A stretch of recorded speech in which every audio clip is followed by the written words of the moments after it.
How does it feel to be back in Australia? I haven't been back very long.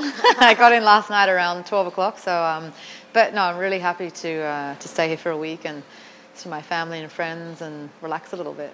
Quite a homecoming with all your old pony club kids. How was that to see them? It was nice. It was great. I mean, they're really inspired, and it's good to see that they're motivated. And I hope that maybe one day see them over in Europe.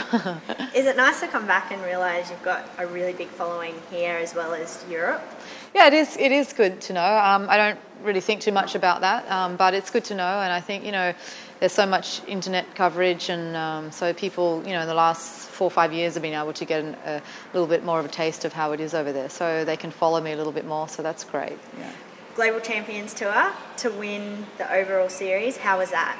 It was great. I mean, it was absolutely one of my goals, and I had a really fantastic year, and won a few of the Grand Prix and a lot of good placings. So it was a good achievement for me and for Jan, and I hope I can do the same again. Probably the biggest highlight would have been, I think, winning in Cannes again. I won there last year, and I got asked by one of the journalists. They said, Ito's 50 now. He hasn't won a Grand Prix this year. He said, what are your ways of thinking? Do you think he can win it again? I said, absolutely can win it again. Yeah. That was that was a good achievement for me, and I think the French people, they admire him being French, and absolutely, that was one of the highlights of this year.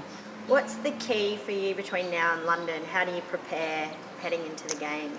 Basically, I'm not going to change too much, but Ito's going to have a really good program, not too heavy, just try to balance out the shows, and just basically keeping him fit and sound, and that he feels ready to go, and spacing out the competitions, and just a little bit. I have to feel a little bit how he is, on the moment, and then make my decision as I go along. It's difficult to plan now until then, but we'll just have to wait and see how he's feeling.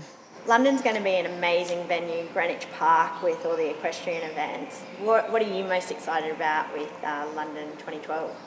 I think for me, one of the advantages is it's not so far from where I live. So, the travel for the horses is very, very easy. So that's a big benefit on that side. And the fact, I guess, being in London, I think you probably I will feel that I have a little bit more support on the Australian side there, and I think there'll be a lot of Australians over there.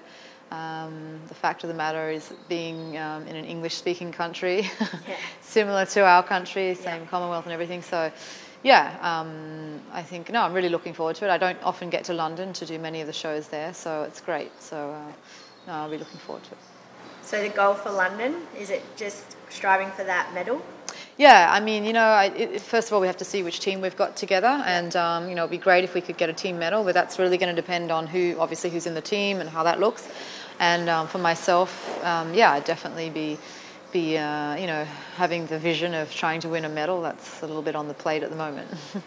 You're our most successful jumping rider from Australia. What do you think the key to your success has been?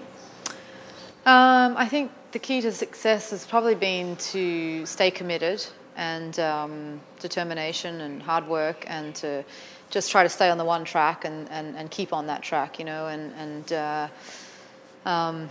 I think believing in yourself is really important, and not to forget about all the good things you've done, and try to learn from all the experiences and take a positive out of everything, and try to work through those hard times. And